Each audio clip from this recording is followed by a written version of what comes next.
Oh boy, it's been a long time since I made my last video. I'm surprised that I even remember how to do this. Or do I? Let's check it out.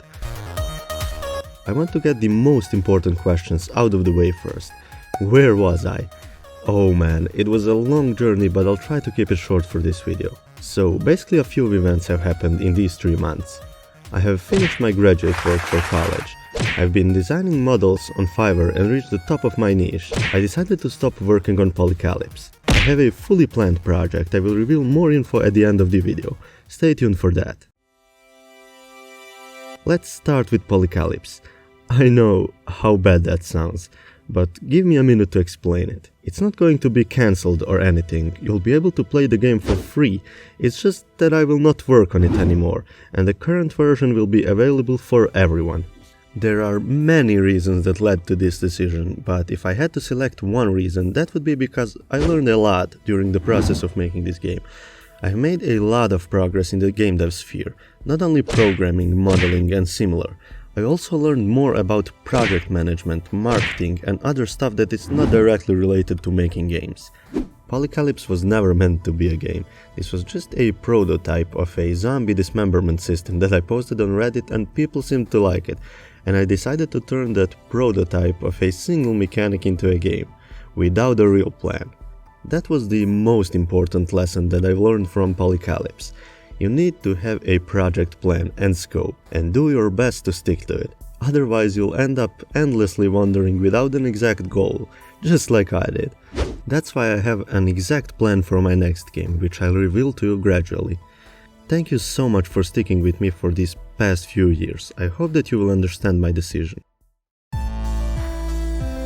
Fiverr. Yeah, I never had a plan to allow this side job to have an impact on my everyday life. I started by making a 3D modeling gig just so I can make some money on the side to fund my game dev dream. Day by day, week by week, this gig started picking up attention to the point where I had to work full-time on Fiverr. Sooner than later, I had a gig that was on top of the low poly niche. Not only on top, but one of selected 4 gigs from more than 3,000 artists. As much as this sounds amazing, it was not so amazing. I was having too much work to do anything but Fiverr. I couldn't work on my game, I couldn't leave my home that often, and every day was too stressful for me, so I decided to work only for a couple of days, maybe 1 week per month on Fiverr, and for the rest of the month to do game dev. This whole madness has, of course, brought some good things too. Not only that I'll have a budget for this game, which will allow me to hire some people, but my modeling skills have also really improved. As you might imagine, I had to model 10 to 12 hours a day, so it had an impact on my modeling skills. I will use this budget and my newly acquired modeling skills to make a really good game, which brings us to the next point, future plans. Learning from my mistakes, I decided to make a full plan for my next game. Unfortunately, I'll not be able to reveal the full plan this early. I have planned 11 devlogs for this game, and in each devlog I will reveal what to expect in the next devlog. There might be an emergency devlog here and there, but I will try to stick to the plan as much as I can. These devlogs will not be very frequent, maybe 1 devlog in 30 or 40 days, so if you want to be updated frequently, I would recommend you to follow me on Twitter or to join our Discord server. Both will be linked in the description. I will update you as much as I can on those 2 platforms. So let's reveal the first feature of the game, which will also be topic of the first devlog. Procedurally generated worlds.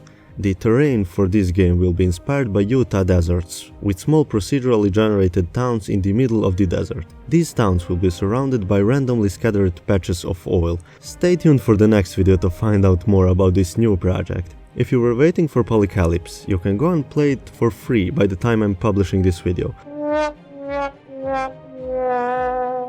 All the links will be in the description. If you have no idea what Polycalypse even is, make sure to watch this video here. Thank you so much for the support, guys. See you in the next one. Bye.